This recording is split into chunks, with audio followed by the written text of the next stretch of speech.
Welcome back. In today's guide, we'll walk you through how to change your payment method on Amazon quickly and easily. Getting started. First, log into your Amazon account using your credentials. If you're new, click Create Account and follow the simple steps to set up. Updating your payment method is essential, especially if your current one, like a credit or debit card, has expired or been declined. Let's dive in. On the Amazon website, 1. Go to www.amazon.com and log in.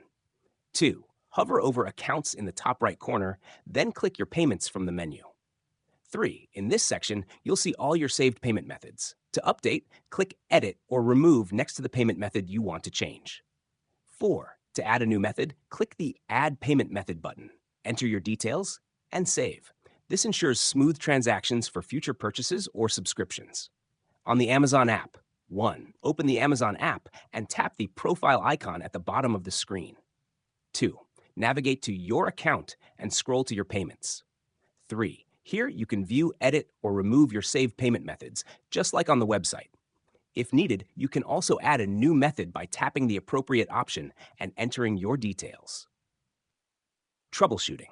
If you encounter any problems, go to Customer Service on the website or app. Select Payment Issues and follow the provided instructions for help resolving your issue. Final notes. Updating your payment method is quick and ensures uninterrupted purchases or subscriptions. Managing your payment settings is straightforward, whether on the website or the app, giving you complete control over your account. Thanks for watching, and we'll see you in the next video.